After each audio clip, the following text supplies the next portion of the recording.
All right. Hello, everyone. Welcome to our sixth and final session of Keeping the Promise, Core Skills for Effective Land Stewardship.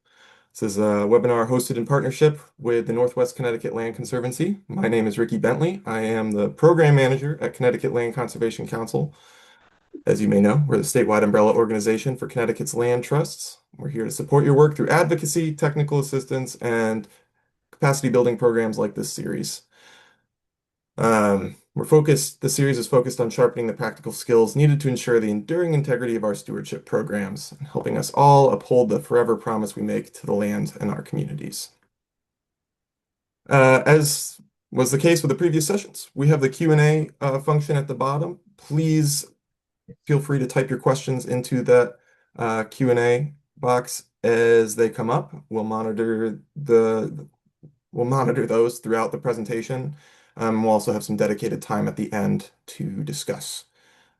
And the session is being recorded. All of our sessions are up on our YouTube channel. We will also be making a resource page at the end that will include slides and relevant links. So all of these will be in one convenient place. Additionally, I will also be sending out a survey follow-up email. It'd be really helpful to just get some feedback from those of you who've been attending these sessions to find out what was helpful, hear about what topics you might want to hear more about in the future, and how this kind of programming can support your work at your land trust.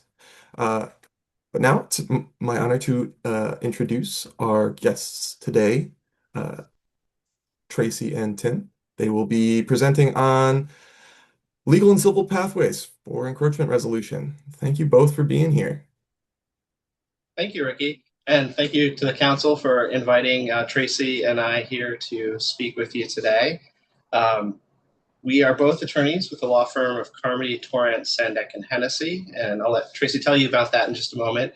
Both of us have been working on conservation land enforcement actions for, well, a lot. You've been doing it longer than I have. Me since 2009 when I initially filed Plattner. And I've been doing it for about 12 years now.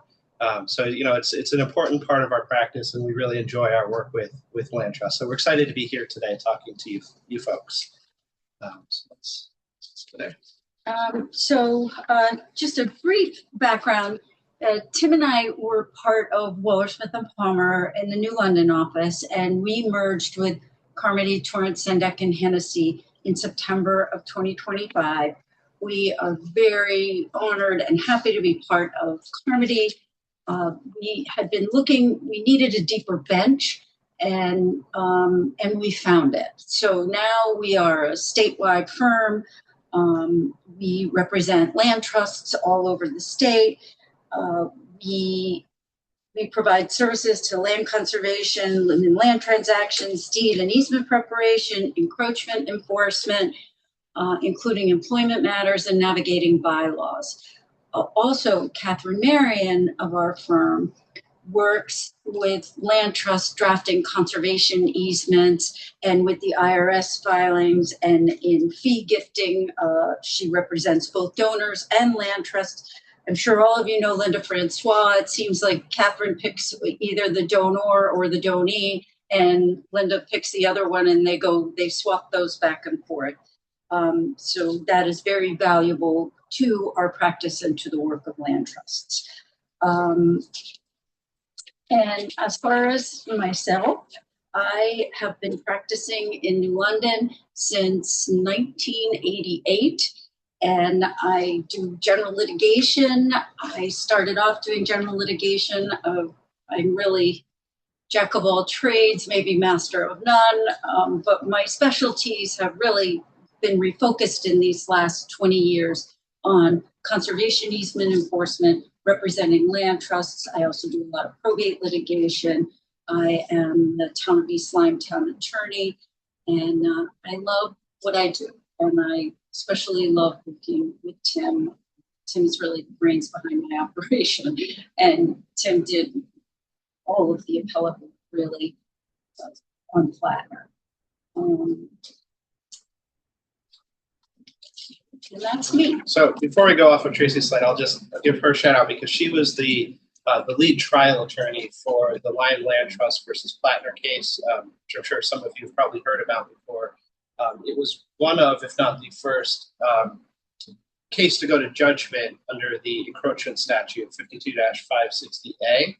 And I'll flip to my slide. I joined Tracy right after she had finished that trial, and immediately we were jumping into the first appeal in that case, which went to the Supreme Court. So my practice mainly focuses on a mixture of municipal law and land disputes, so land use law, and a big part of that, sort of a specialty area within those land disputes that I handle, are these conservation easement enforcements, and both where the land is owned in fee by the land trust, as well as where there are easements on someone else's property. So, my early years working with Tracy and on these issues sort of overlap those Plattner appeals. So I wrote the brief for the first appeal to the Supreme Court, and right as we were getting ready to do the oral argument, I ended up leaving the firm for a sabbatical, and I went and I worked at the appellate court, and I clerked for Justice Harper.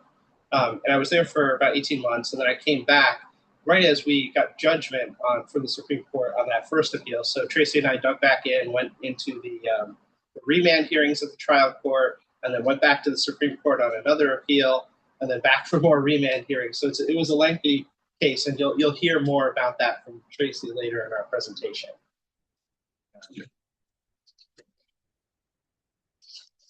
So this is our little agenda for today. It's our roadmap here. We've just completed our introduction. So the topics that we're planning to cover are, generally speaking, sort of preparing for an enforcement action. And that first category is really going to cover things that are, considerations you have before you get to court. So pre-litigation considerations. From there, we'll go on to a very quick overview of the types of causes of action that you're going to be looking for in an enforcement lawsuit. And I know that the folks that we're speaking to today are not lawyers, so what we're going to do is sort of give you, the guideposts, or these are the sorts of things you should be asking your lawyer about and be looking for in your enforcement action as it's getting started. And then from there, we'll go on to 2 case studies.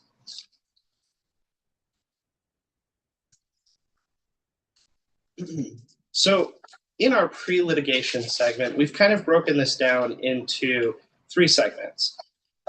So the first is to address the fact that the best way to prepare for an enforcement action is before there's a problem. So we're going to talk about some of your stewardship practices that will be important for helping with that.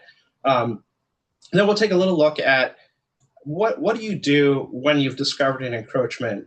Who should your first call be, and what are the first few steps that you want to be taking to set yourself up well for litigation down the road? And then we'll wrap that segment up by talking about who are the different people who are going to be part of your enforcement team when you go to court, and when should you bring them in that sort of pre-litigation phase. So we like to tell people that preparation for these enforcement actions really starts with your stewardship practice. On this slide here, you can see a few of the hot topics that are really important for preparing yourself for when those enforcement actions do come up. A couple of weeks ago, I know in this seminar series, I believe it was seminar number 3, it was called Drawing the Line, Preventing and Addressing Encroachments. I watched that seminar recently, and I have to say, they did a really great job of talking about these issues in way more detail than we would have time for today. And so I'd encourage everyone to go watch that presentation on the council's YouTube page. The presenters there were Mary Walsh and Maria Grace from the Northwest Connecticut Land Conservancy. And I have to give them a shout out there because they did a really great job with that. But some of your stewardship practices and just sort of basic land management that's going to help you out down the road starts with knowing where your boundaries are. So often these enforcement cases start with a little bit of boundary creep. So, the neighbors sort of landscape a little bit more of their yard, and a little bit more and a little bit more. And before you know it, they're over the line. And, down the road, what started as we're just mowing a little bit further now, as you'll hear in one of our cases, is we have a basketball court that's built on conservation land. Another key piece is as you're acquiring land, go out and get your baseline documentation, photograph what's there. Any way that you can gather evidence about what you're acquiring and what its status was when you acquired the land is going to help you out down the road. A key piece that we have to be able to prove to the court under the encroachment statute, that's General Statute 52-560A, is we have to be able to show the court persuasively what was the vegetation that was there before the encroachment happened, so that the court can appropriately enter orders on how to restore the land. And by the same token, as essential as it is to document those sorts of conditions when you first acquire land or an easement, it's also important to keep records if things change. So that might happen as a part of your routine monitoring of the property. But if the conditions do change over time, and if you've had a piece of property for 30 years, it's reasonable to expect that there may have been some changes. It's important to note those changes so that if you get to court, you can explain to the judge that this is what our baseline documentation showed, and this is the changes that we've noticed over the years, so that the court doesn't look skeptically at documentation of the original condition from 30 years ago. That can be very helpful. Whenever you know that a property abutting your land has changed ownership, or land that you have an easement on, it's always a good idea to make contact with the owners, let them know, hey, this is conservation land, or there's an easement, conservation easement on your land. We're the land trust, this is who we are. Here's how to contact us if you ever have questions or there's a problem.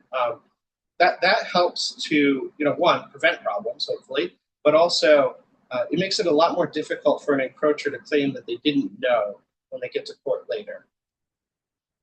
And the last piece that we always try to recommend to clients is be very careful about how you draft your easements. So these days, modern conservation easements are drafted pretty carefully, and we don't see as many issues with loopholes and things like that. But some of the older easements that we've dealt with, from the 1980s and not in the last decade or so, a lot of those we see issues where the landowner has tried to reserve rights to themselves that were so broad that it becomes difficult to say what was allowed and what wasn't under the conservation easement. And so drafting those narrowly and being careful about how you put your easement together can help narrow the issues when you get to trial down the road. And that will make things less expensive for you, as well as less difficult for the court to understand what's going on. And so, as Tracy mentioned, one of our colleagues, Catherine Marion, does a lot of that work. And, I'm sure she would be happy to speak with anyone who has questions about that in more detail. We have a little note here at the bottom saying, don't lose hope if you're missing any of these things, because, hopefully everyone's doing these things as a standard part of their stewardship practice today. But we understand that sometimes, you have a property that you got 30 years ago and you don't have all the documentation for the past 30 years, and you don't know what was there when you got it, or maybe haven't updated it before the most recent encroachment happened, something along those lines. And so what we want you to know is definitely try to do these things, but don't worry if you haven't been able to collect all this information. There are ways to overcome these problems when you get to court. It just tends to make your case a little bit more expensive and take a little bit longer. So an example would be, let's say you don't have any baseline documentation. What we've had in the past is experts can look at photographs. So sometimes that might be a neighbor had a photograph of a backyard picnic, and in the background you can see a little bit of the conservation land. Some of these experts are able to look at that and gather information about what types of plants were there, for instance. They can also gather that information from aerial imagery. In the past, we've used the depository at UConn that has very good aerial photos of, I believe, the whole state at this point. Those are really the best we find. Yeah, and they go back decades. We also have had our experts look at neighboring lots and other areas of the conservation land that weren't disturbed, and they can extrapolate from that what was in the place that was disturbed before the bulldozers came in or whatever. So there are ways to get around these, but it's better to set yourself up with these things from day one.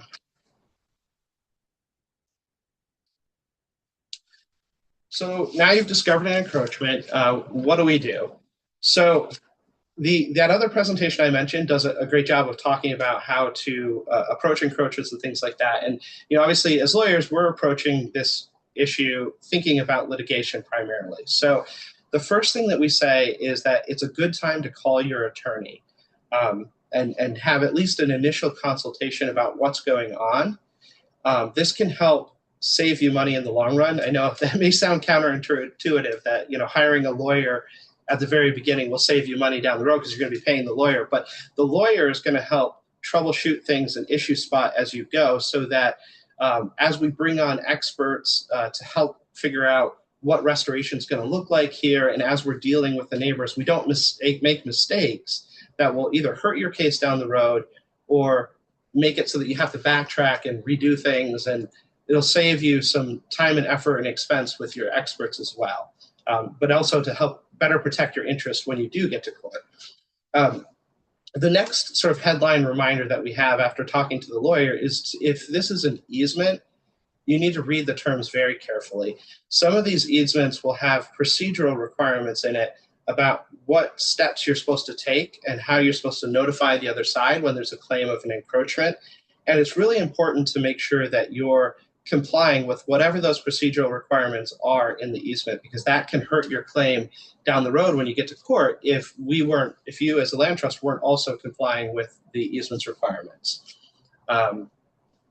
It looks like you thought. No. Okay. I just wasn't sure if Tracy had something to add there. Okay. We also say it's important to act promptly. As I mentioned before, a lot of these encroachments start as boundary creep. So, when you first see the encroachment, it might be fairly small, but don't ignore it.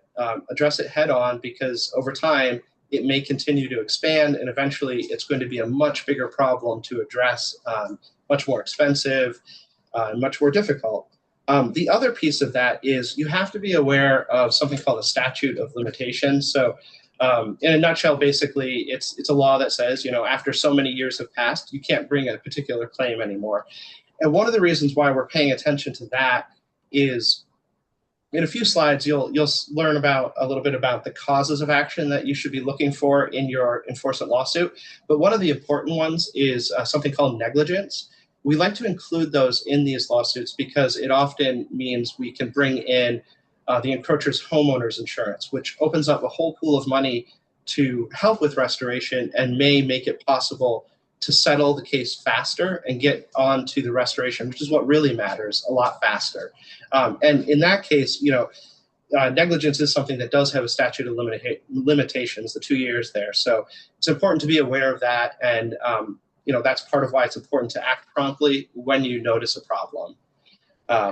We should say, though, that the 2-year statute of limitations on a negligence claim applies from when you knew or should have known. So we're working on one now, and the land trust didn't discover it right away. It was tipped off by a neighbor, but we were able to say, well, they didn't discover. The cutting occurred in January, but we didn't discover it until May, and that's okay. You're still within the statute.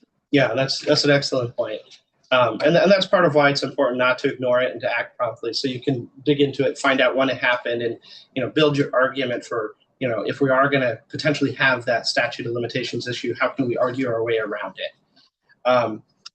Our next recommendation is that when you find an encroachment, you need to document it thoroughly. That means take photographs, maybe shoot some drone footage or video. Those sorts of exhibits tend to be very persuasive to the judges, to actually see the destruction of the forest that is being described to them by the experts or other witnesses. Photographs are important when you get to court. They tend to be very persuasive. We also recommend that you make notes about the circumstances of the discovery. So, pause, think about, okay, how did I find out about this encroachment? What was I doing? What did I see? What did I notice? Did I talk to anybody when I went out there? And with these notes, what you're looking for is, just the straight facts. No, oh, this guy's a real jerk. No statements like that. But one of the reasons why this is helpful is we've had cases where a land trust didn't follow that first bullet point about contacting an attorney early on. And so when we came on board for the enforcement action, a lot of activities had already happened, and having those detailed notes tracking the discovery of the encroachment and the land trust's activities responding to it and who they contacted and spoke to, that was really helpful for us because it allowed us to hit the ground running with a roadmap of what had already happened, and who did we need to talk to follow up on things, and where did the case potentially get a little off track and we need to put in some effort to put it back on course. Those sorts of things. And then our last bullet point here is, hire your appropriate experts early on as well. You don't wait till you're in court to do that. But it's really important that as you start talking to experts, whether it's a forester, a botanist, a surveyor, involve your lawyer in that. Tracy will talk to you about some of the pitfalls of, communications with lawyers, what's discoverable, things, not lawyers, experts. But also, as she'll talk to you about, the lawyer will help the expert zero in on the issues that are going to be important when you get to court.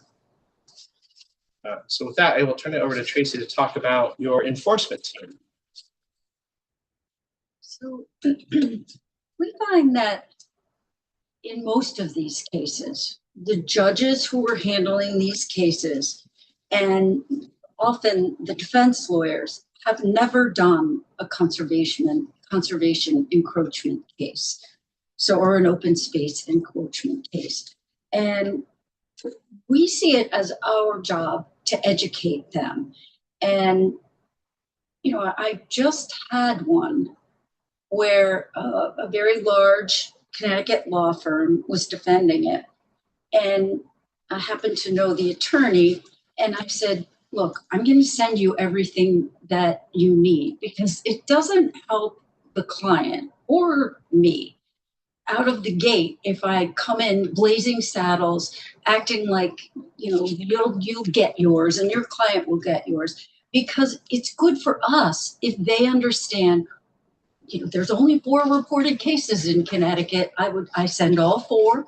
I send a copy of the statute, and certainly for judges, I've never had a judge who's had a similar case, had a 52-568 case, and they're looking to be educated as well. And before I jump into that, we should not overlook the value of mediation. It's best for land trusts not to spend money on full-scale litigation. Sometimes you have to. Many times there's no way to resolve a case except to file a suit and take it to the end and try the case.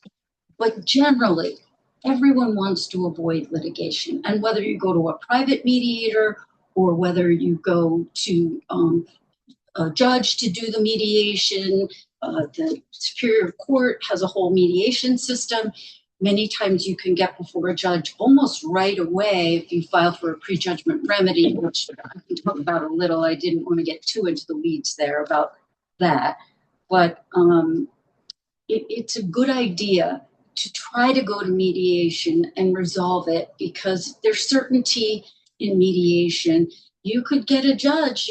There's a lot of judges who are not going to be sympathetic to land trusts, unfortunately, and may not follow the law. I don't want to badmouth any judges, but I consider the Madison Land Trust case not a great decision. Keith Ainsworth, who I'm going to talk about in a minute, did a terrific job on that case, but I thought that case was a travesty, that decision. So the benefits of mediation are great. And I'm going to quote from you a mediation position statement that I just wrote in December of 25. We were filing mediation position statements. And in my mediation statement, I quoted the statute, but I also thought it was important for the judge and my opponents to go into the legislative history of 52-568 so that they understand why the legislature enacted it And to do that, you need to dive into the legislative history. So this was my quote. And I said, due to widespread and significant encroachments against conservation land, 52-560A was enacted to provide special and necessary protections for public trust resources safeguarded by the state of Connecticut, municipal governments, and charitable nonprofit land conservation organizations. The legislative history is clear on this point. Quote, what the bill seeks to do, essentially, is to make clear cutters and other often open space destroyers pay for the environmental consequences of their actions by establishing clear penalties and other measures of damage which will serve as an effective deterrent. And that's from the Joint Standing Committee hearing on the environment, part 2, the 2006 session of this legislature. And so I couldn't have said that. It carries a lot of gravitas if I'm quoting from the legislative session. If I could just interject for one moment, it occurs to me it might be helpful to just briefly explain what's the difference between litigation and mediation. Okay. It's true. The group that we're talking to by now.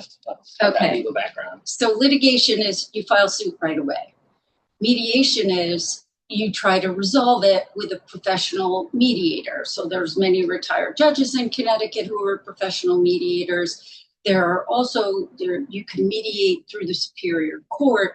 Many times, I think for the land trusts out there, you get a pretty good indication, almost from the get-go, when a violation is discovered, how forceful these violators are going to be.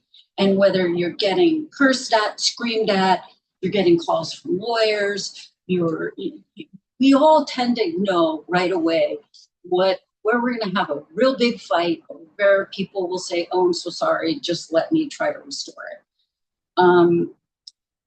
You may have to file suit, but then litigate once they know that you're serious. Or you may have to file suit because you're up against the 2-year statute of limitations. But either way, litigation is filing suit. Once you file suit, you can always go to mediation. We do that all the time. So all hope is not lost if you have to file and then end up mediating. And again, I don't want to get too into the weeds about the whole, but many times you can agree to stipulate to a judgment in the Superior Court so that you will be able to file that judgment on the land records. But that's neither here nor there for our purposes today. Expert witnesses are essential. Try to find them early. We're all going to need foresters, botanists, wetland scientists at some point. And they need to document what's been destroyed and explain how to restore it. Oftentimes, you'll get a restoration. Well, you'll have to get a restoration costs expert. And I'm sure we've all heard the term, pigs get fat and hogs get slaughtered. My whole philosophy, or our whole philosophy in this is, yes, the property has to be restored. We all know that. We all know the importance of that. But I had one recently where the restoration cost, it was a half-acre clear cutting, wetlands dug up and rerouted and everything else. And we hired a forester to document what had been cut and the damage that had been done, and a soil scientist.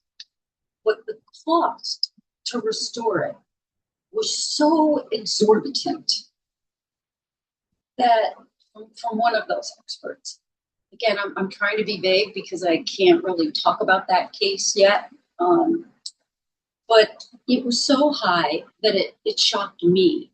And I thought, we're never, ever, the land trust's goal is to get going on the restoration right away before too many invasives come in there, before, we're really at war. And then it's years before you can start restoring. And this case is never going to resolve if we have $1 million restoration costs on a half-acre property. Every case is different. Every case requires its own analysis of what's too high. But my gut after doing these so many years told me way too high. So fortunately, in that case, the land trust agreed to use a landscaper to do the restoration. And it was a landscaper who they knew, who they had a lot of faith in, where this landscaper did a lot of work for people in town. So we had him come up with a restoration cost, which was much lower and much more reasonable. And he's working on the restoration right now. He's doing a great job, and we settled the case. So that's where maybe a lawyer can help, and the whole pigs get fat, hogs get slaughtered. Keep that in mind. Like, really, how long do we want to be in this fight? Because the more money that's at stake, the more people are going to fight you. And I have another example I can add on to Sure. that. So what Tracy was talking about there was a case that settled. There was another decision under the encroachment statute that went to judgment last year. The town of Southbury v. Salzman. I believe that was April of last year. And in that case, they sort of followed Tracy's philosophy there. We were not involved in this case, I'll say that. They did a great job. But they did a great job. And what I can see from the judgment that was issued by the court is that they presented evidence of at least two different ways to restore the land. And the first one appears to have been sort of, let's give it everything we've got, replace exactly what was there with the exact same thing again. And they came up with a restoration cost that was about $1.5 million. But then they also presented information to the court about, there may be some, conservation reasons why we don't want to do that. So in that particular case, it would have involved also building a temporary dirt road through the forest to get to the area they needed to restore. And there's obvious reasons why we don't want to do that, causing more damage to fix the damage. But also they came up with a plan, which is usually the approach that we take in these sorts of matters, is that it's not practical to go out and get another 100-year-old tree and put it back in the ground on this place that's been bulldozed. And typically a judge won't order that. Right. I mean, that's another issue we have. Yeah. And so, we come up with, some smaller, younger version of that plant that we can plant and then manage to eventually grow into what was there before. And so they presented that $1.5 million plan information, but then also presented a plan that cost about $100,000. And in that case, that's what the judge ended up ordering. But then on top of that, went in to reimburse the land, or I guess it was the town here, for town open space for the value of 59 trees that were cut. And so the total judgment in favor of the town there was about $600,000. And they got to that very large recovery number for the the town, by not being, I hate to use this word, but not being too greedy in terms of presenting what the restoration costs were. There's several different ways to get at restoration, and that's something that a lawyer will help you think about, and your cost expert will help you think about, is what are the most cost-effective ways to get there, and how can we explain that as an advantage to the court. And then my final bullet or arrow on this topic is the surveyor. So, and if you are going to enter litigation, or if you keep having to push because you're not getting any cooperation from the violator, one of the things that I do before I file suit is I ask the land trust to get a survey of the boundaries of the violation and the boundaries of the encroachment. And if you turn to the next slide, you'll see one that I'm working on right now. So all identifying information regarding where this property is, who the land trust is, and who the alleged violator is, has been removed from this survey. But this is it's a much more complete survey if we were allowed to show you all of that. But this is a great example and we would often attach this to the complaint when a complaint has to be filed in the Superior Court, so that I can say, and the encroachment area is listed on Exhibit D.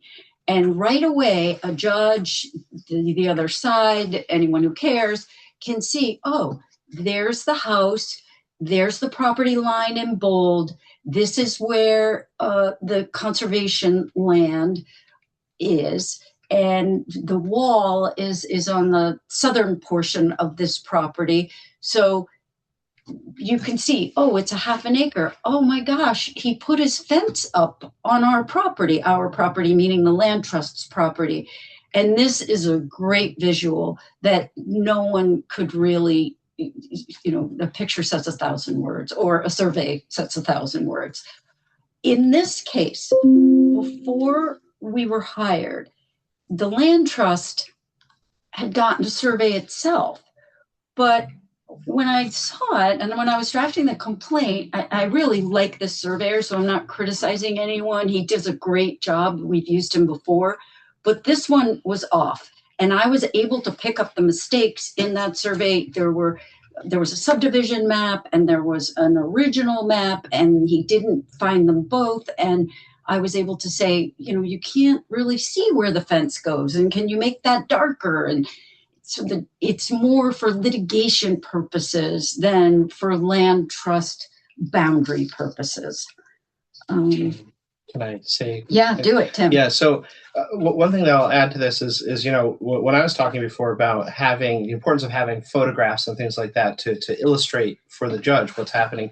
This, like as Tracy said, these surveys are really important for that purpose too. This is all part of your educating the judge and making it sort of real what these witnesses are describing to the judge.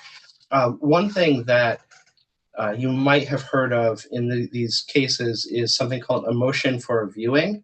And that's something that I use in a lot of my land disputes outside the conservation enforcement context. And basically what it is it's a motion that says to the judge, there really is no substitute for actually getting out of the courtroom and going and walking on the land and seeing what we're talking about. There's only so much information you can get from a survey or looking at photos.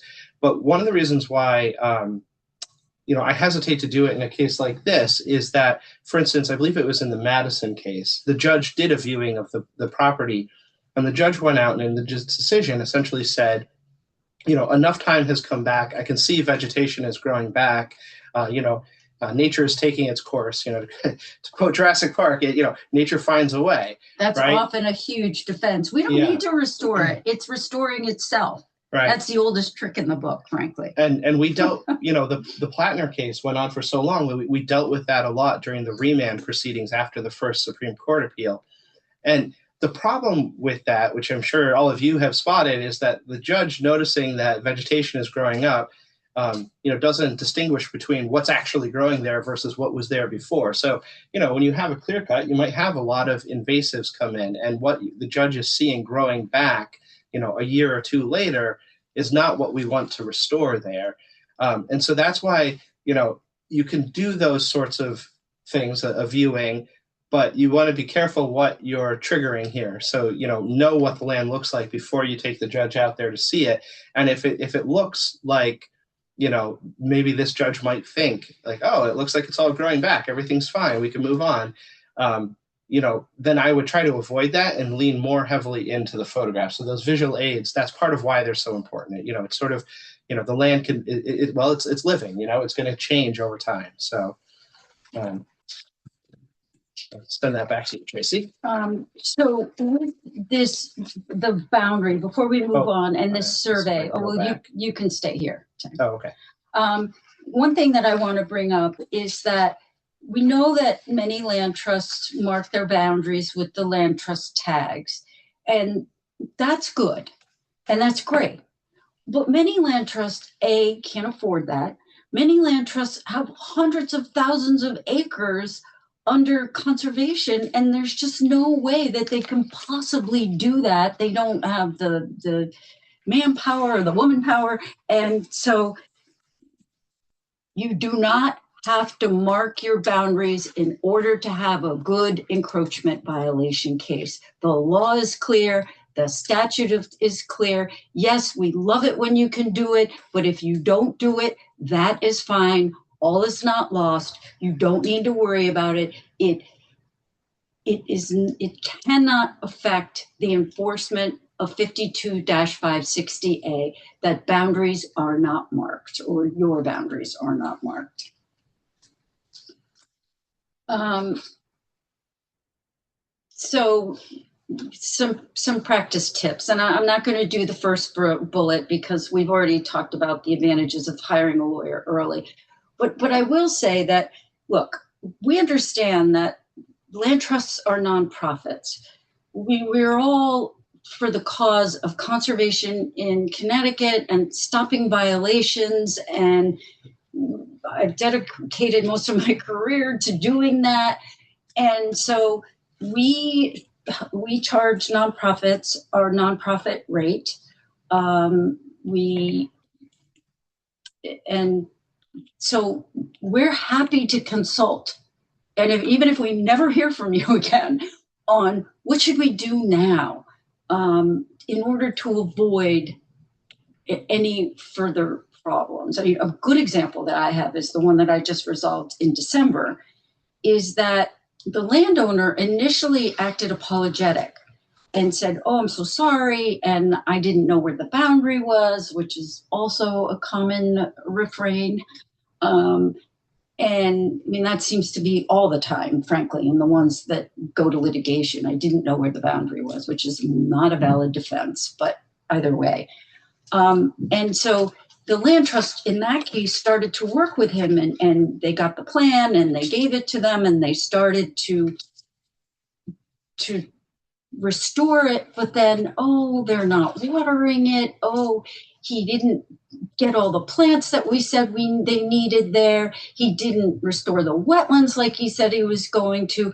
So the land trust really tried to avoid litigation and getting too bogged down because it just wanted it restored. And then it got worse and worse. And then it's got all these invasives. He did all these plantings. He was supposed to put up deer fences and he didn't. And so things spiraled out of control. We had to file suit because they were marketing their property. And that's something that maybe a lawyer could gently say, this doesn't seem to be working. Let's file suit right away. But so that on hiring a lawyer. One very important tip we have is emails are discoverable, including emails between board members and between land trusts and experts.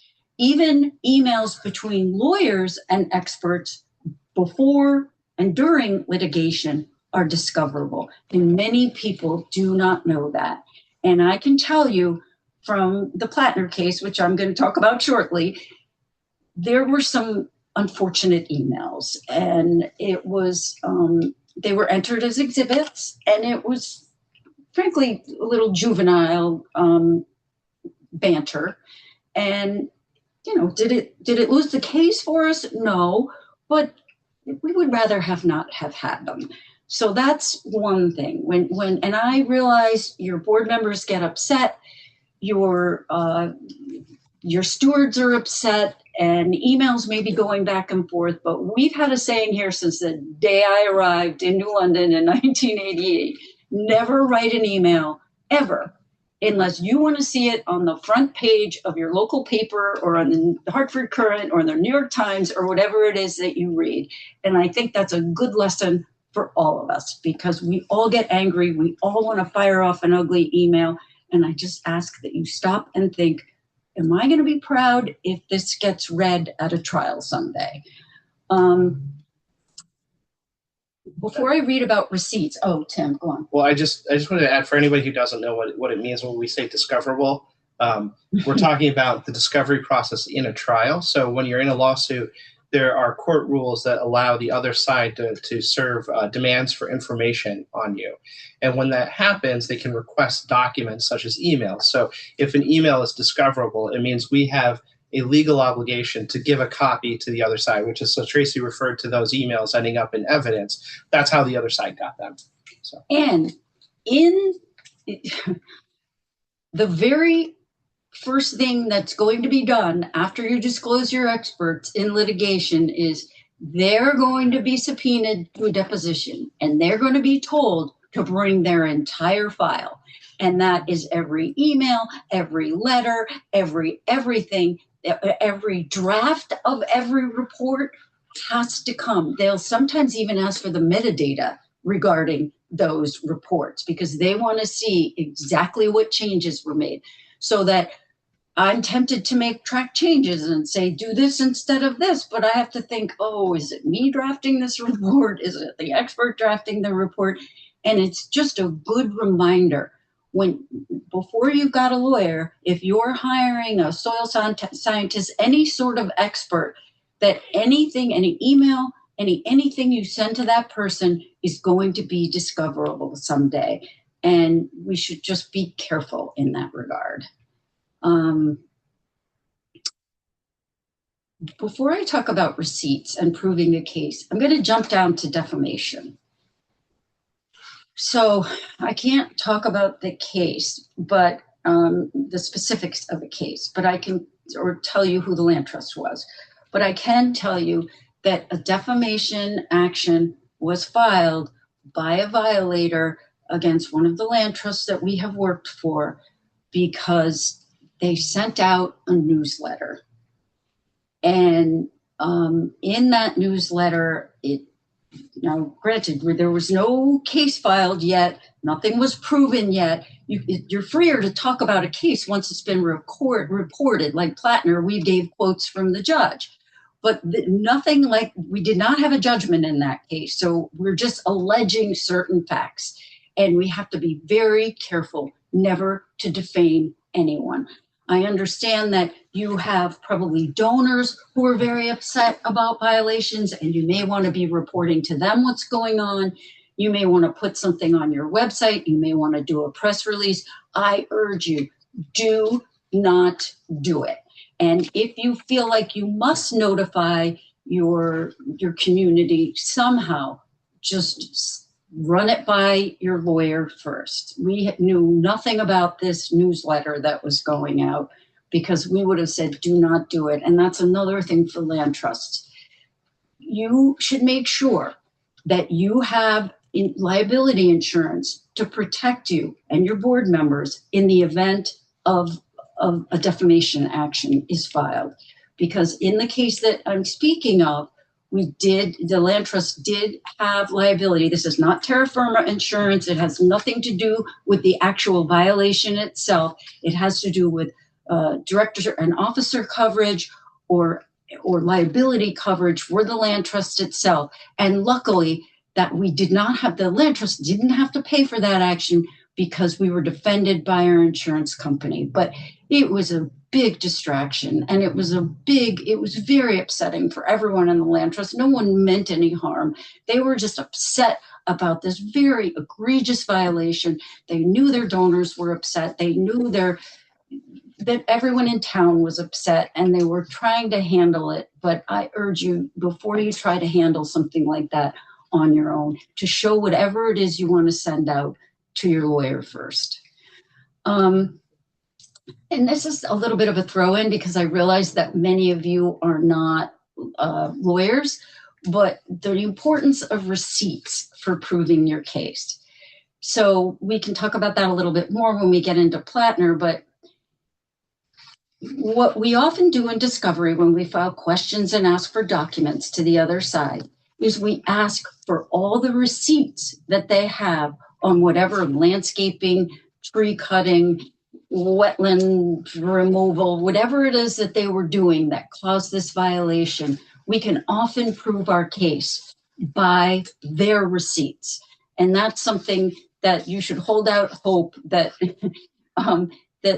when the person answers the discovery, once suit is filed, that you will know more about what they did and how much it costs by getting the receipts.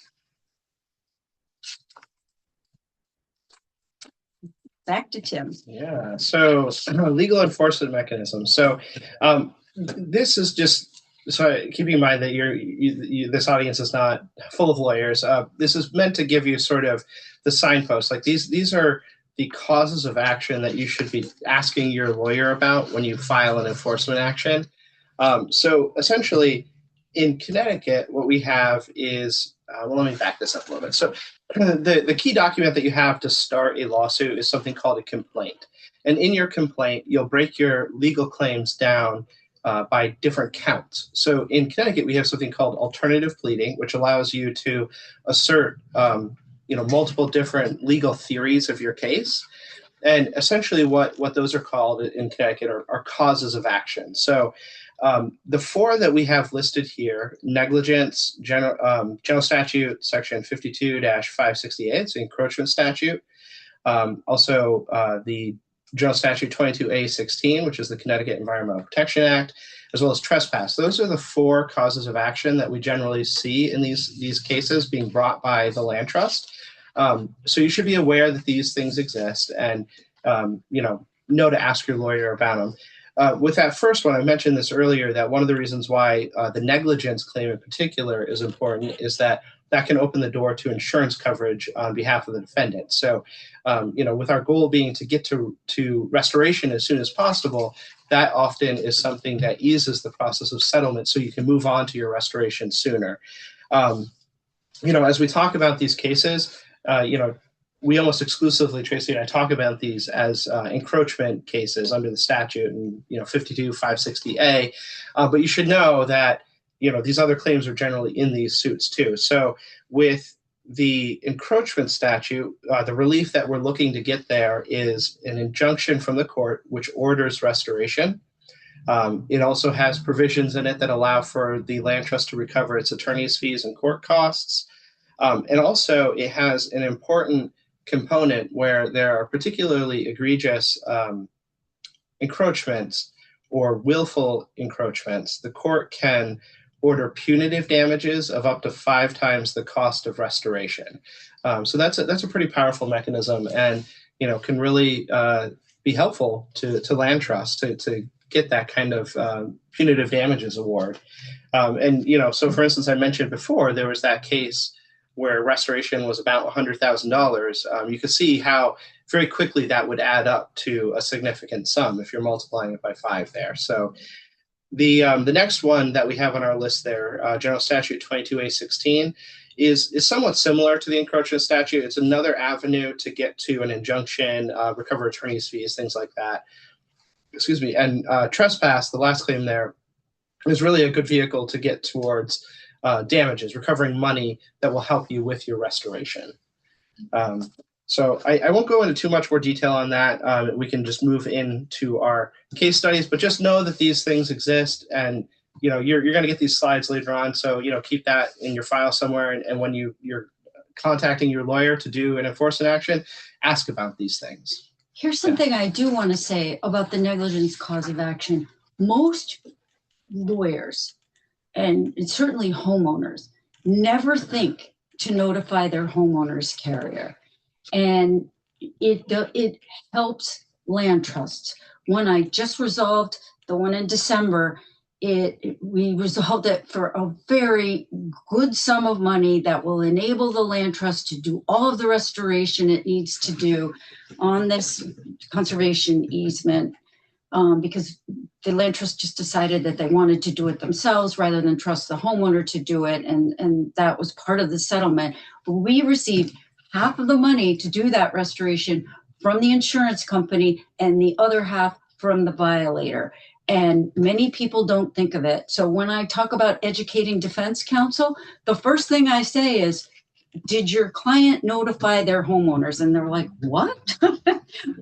So that's an important thing to remind people of. And I don't think there's anything wrong with a land trust before there are any lawyers involved. Say you may want to notify your homeowner's carrier, because that can only help you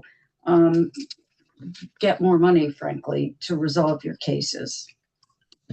All right. So our first case study will be Tracy covering the Land Conservation Trust, Inc. v. Plattner, which was one of the first judgments in Connecticut under the encroachment statute. I think it was the first. Yeah, I think that's Here true. was Madison. Madison was, I think, 2013 maybe. Yeah, so this was the first one. Yeah. And the citation that's on the screen right now is for the later Supreme Court appeal. So this wasn't the citation for the judgment, just the 2017 date there. So, yeah. So just by way of background, this is an aerial of the Plattner property. The Plattner property was a 1981 easement. It was terrible. The Plattners purchased the property in 2007, and we filed suit in 2009. And at the time, I had never heard of 52-560. I don't know if any of you know an old salt from Waller, Smith and Palmer, Frederick Hagen, who is big in the conservation world and drafting, and we're still very good friends with Fritz. He is happily retired, but he's the one who came to me to say, you know, can you do this case for us? And I'm like, sure, I'll take a stab at it. And we filed it in 2009. We tried it in February of 2015. I remember it was freezing cold out. And the property was just completely restored last year. And the final orders on the restoration in that case were not until 2022. So this case has consumed my life since 2009, Tim since 2015. 14, yeah. And we're very, very proud of it. And it is the only appellate case in Connecticut. Would I want to do it again? No. But that's Plattner. And this is an aerial view of the Plattner property. It is a beautiful, beautiful property. And in fact, where we got this, because there was no baseline, we had nothing. We didn't even really have any photographs of any, we had no stewardship reports. So this was a tough one. We got this photograph from the listing, the MLS listing, prior the Plattner, from the people who the Plattners purchased the property from. And in many of these cases, especially one like this, you just have to try to find as much information as you can, maybe any neighbors, many people. You can see that the property is bordered on 3 sides by water. So unless you're boating by, you're not going to see it. It's bordered by Selden Cove, by Selden Creek, and the Connecticut River. This is also an unusual easement that it's an 18-acre property and 14 of it is under easement. And what we talked about, the 4 acres that were not under easement, was strictly the housing envelope, is what we called it. So you can see the house in the picture. So basically the only area that was not under the easement, and there was a very crude map that someone just threw together to define the area that was under easement, was the house and the area leading into the driveway and up to Selden Road. This is one where we had to be very creative, and one of the things that we did is, in the foreground of this picture is a neighboring property under the same easement, and in the background is the Plattner property after it had been turned into a manicured lawn. And again, I'm quoting from the case. The judge called it a manicured lawn. That is not my words. And you can see there the difference between the foreground and the background. And these were our exhibits during the trial. This was exhibit 91. It was a full exhibit. The only exhibits that we're showing today are full exhibits.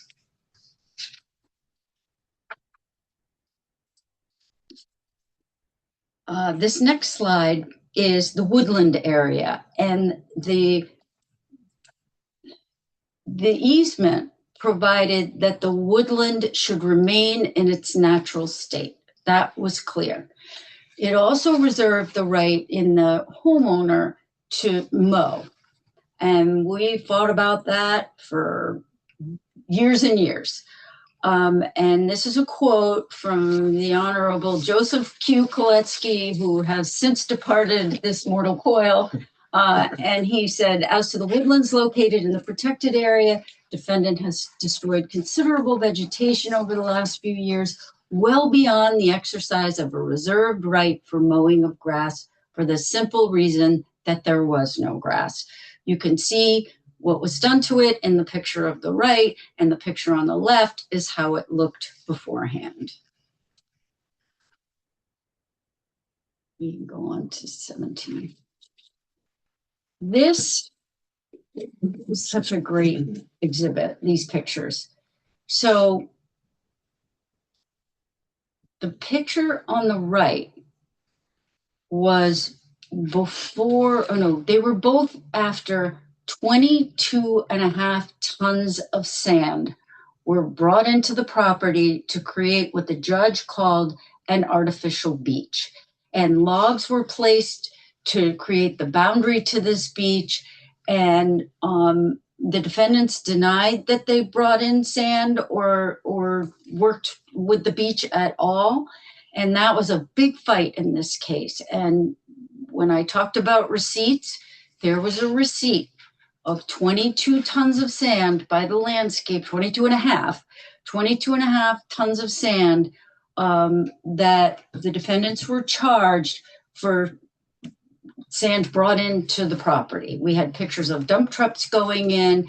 What the defendants claimed, and the judge found not to be true, was that it was used as the underlay to a very large patio in the back and to other walkways because they needed to bring in sand to do that. And the judge found that testimony not to be credible. I think one of the receipts even said something about beach sand. Yeah, spreading sand on a beach or something like that.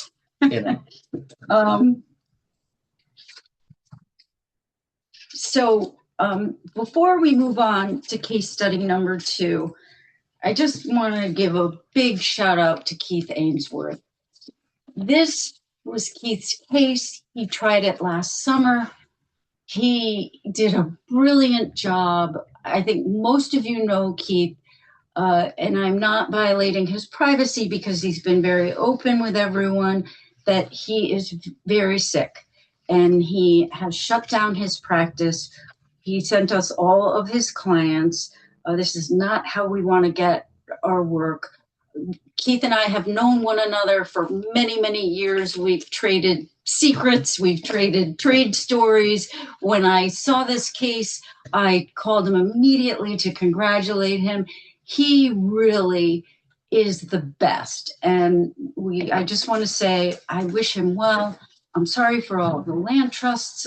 Obviously, I'm sorry for Keith, but I'm sorry for all the land trusts that have been, have lost their attorney, someone really dedicated to the cause. He dedicated his entire career to this.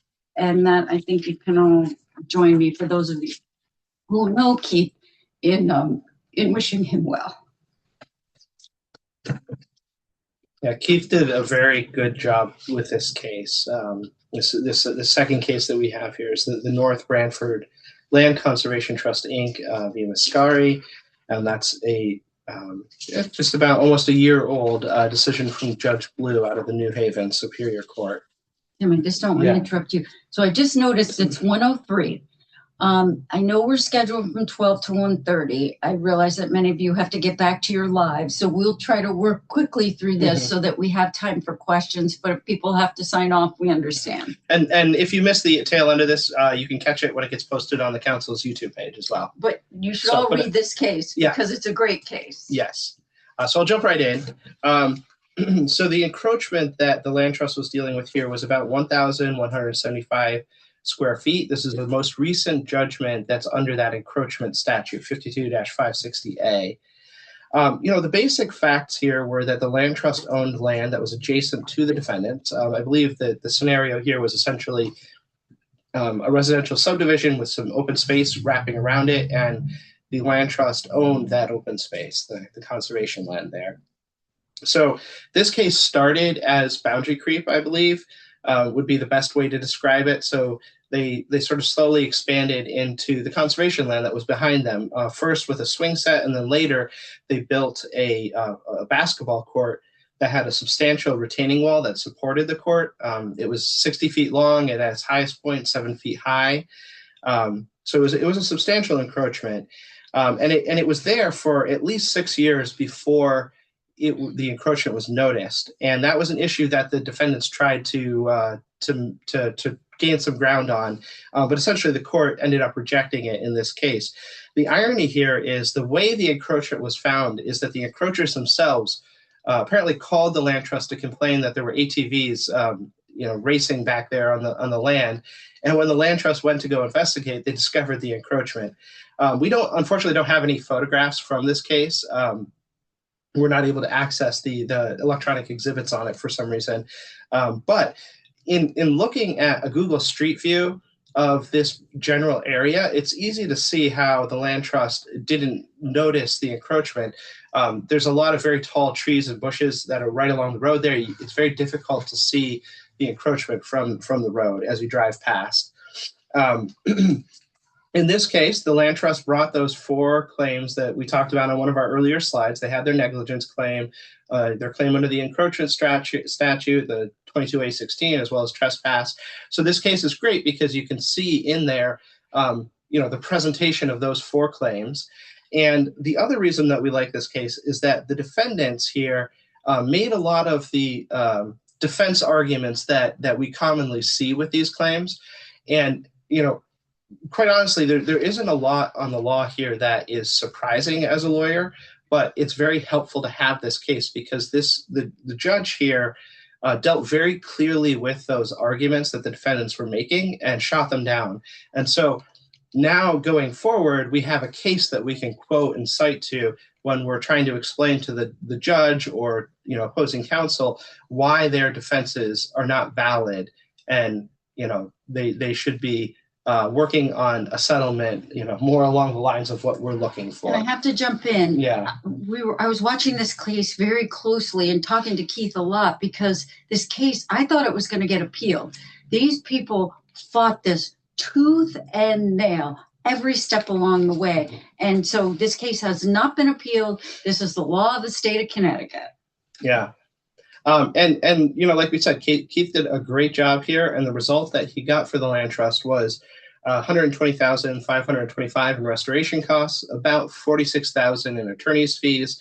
One piece of this case that was a little bit surprising to me is that the court did not order punitive damages here. And the court's explanation for that was that it didn't view what the encroachers had done as having been done with a bad intent. Essentially, the court viewed this as an accidental encroachment. It's interesting because you heard Tracy say earlier that those are not defenses to the encroachment statute, and that is absolutely true. Sometimes what we see is that the courts will look at those arguments as being sort of almost like mitigating factors. It's not quite the right term for it, but I think you probably get the idea of what I'm saying there. Essentially, which we're distressed by. Yeah. But you can't have it all. Right. And these punitive damages and the award of attorney's fees and things like that under the statute, it requires the court to look in part at the willfulness of the violation.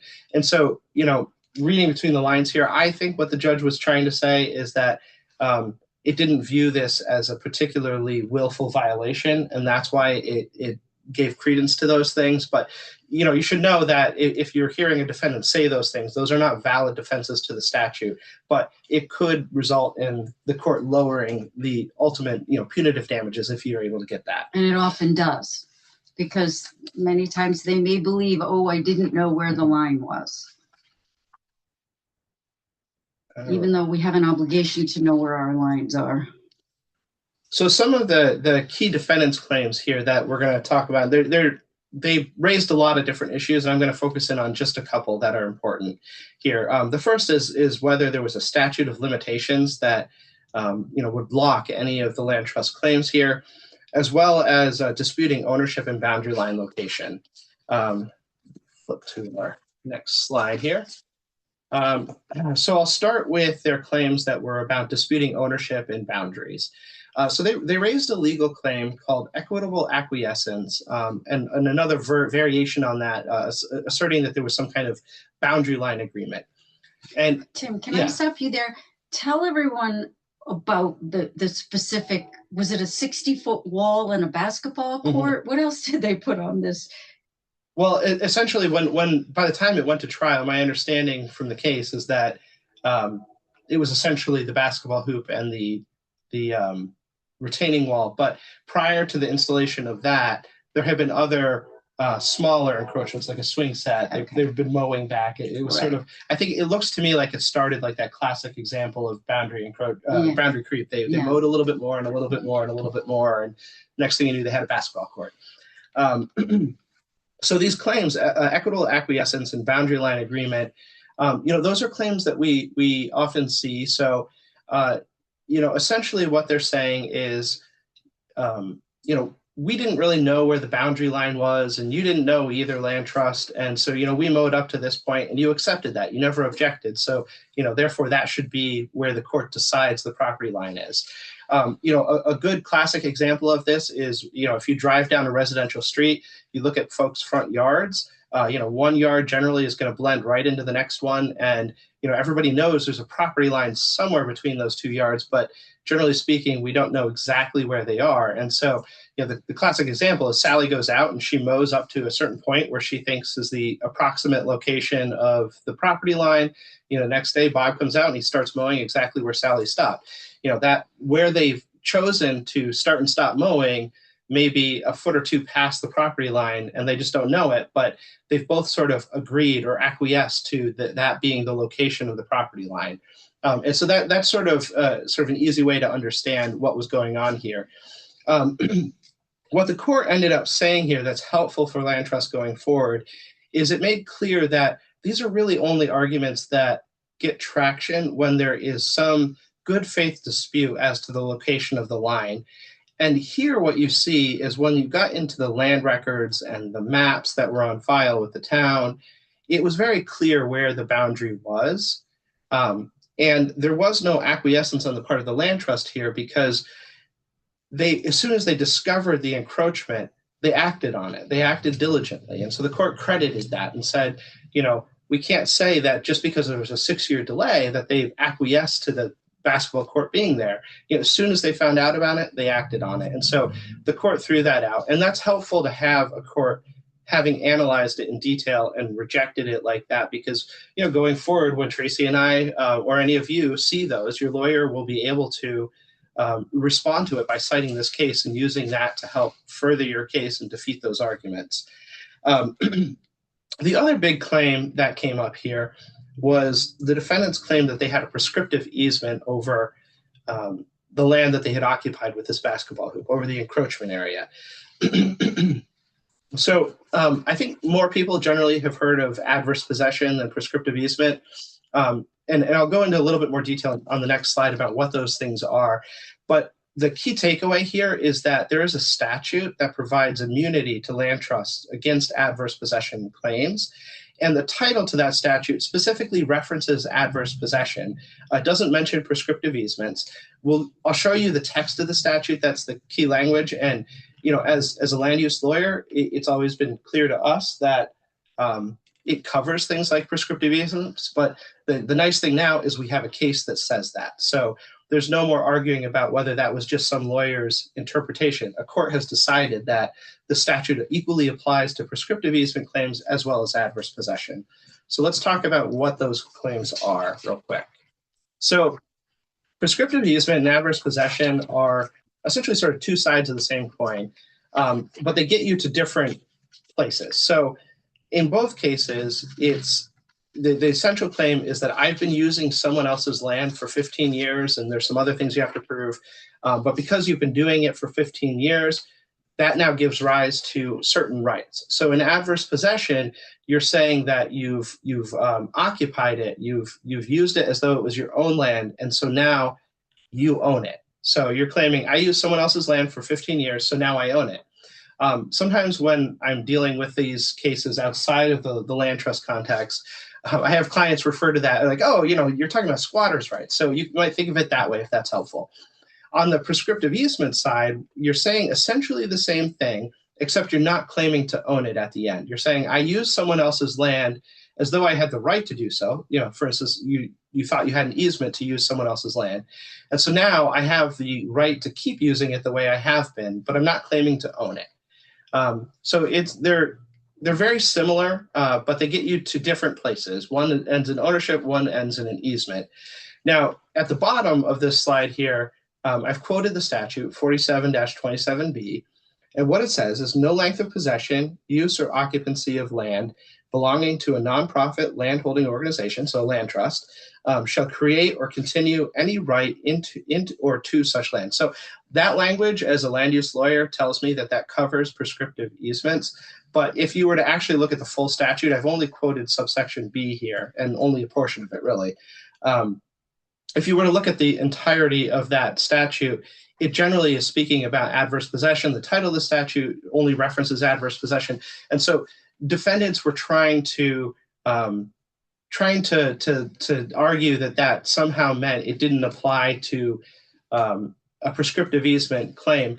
But the key here is that it's talking about the use of, so no length of use of land belonging to a nonprofit organization. So for prescriptive easement, the key is not, did you keep other people out and occupy it? It's how were you using that land? Were you using it as though you had the right? So that use word is key. But now we have a case backing it up. So it's no longer just me saying, Judge, this is my interpretation. It's also the interpretation of Judge Blue, who's a well-respected judge in our state. And I mean, it's great to have this case law to be able to point to. So the other aspect of this case that I wanted to touch on here, this is our last slide too, I'll say, is the statute of limitations argument. So essentially here, the defendants argued this in a few different ways, but what's important is that they argued that the land trust waited too long to bring its enforcement action, and that some kind of statute of limitations or time limitation of another kind applied to the claim, and the land trust shouldn't be able to make its claim. So the court ended up rejecting that for a few different reasons. First, what's really key here is for the encroachment statute, section 52-560A, the court has clearly articulated that there is no statute of limitations for that statute. And that's great because that is one of our most powerful tools here. It gets you your restoration. It has the possibility of the attorney's fees recovery as well as the punitive damages. That's why most of our discussion ends up focusing on that statute, as it's the main tool. So it's great to have a court clearly saying you don't have to worry about it. If the encroachment happened 15, 20 years ago, it doesn't matter. There's no statute of limitations. The other aspect of this that's really helpful is the court went into some depth talking about the fact that statutes of limitations are not a good defense to the type of equitable relief that land trusts tend to be looking for in these cases. So when we say equitable relief, what we're talking about is the court issuing an injunction saying, encroacher, stop doing that. Encroacher, assist with restoration in order of the court to do something or to refrain from doing something. Excuse me. The other piece that's also helpful is sometimes with these encroachments, what we see are actual structures being placed on the conservation land. So here it was a basketball hoop and retaining wall, or basketball court, excuse me. Not sure the actual location of the hoop, but some portion of that court and the retaining wall, sometimes you might see a shed or some other structure that's been placed on the conservation land. Excuse me. And what the court said here is you can't really make a statute of limitations argument or something similar to that where there's a structure encroaching, and that is the classic example of a continuing course of conduct, a continuing encroachment, and that each day that structure sits on the conservation land is a new trespass. So all of these things are really helpful. As I said, as land use lawyers, a lot of these things, these conclusions, are not necessarily surprising to us, but it's helpful to finally have a case where they're clearly articulating this in the context of conservation enforcement. So, as we said, Keith did a great job on this, and we have, a lot of respect for both the result he got here, but also, everything he's done in his career. And so that takes us through, and looks like we have a little bit of time left for questions. I'm going to try to end the screen share here so that we can see everyone, because we can't actually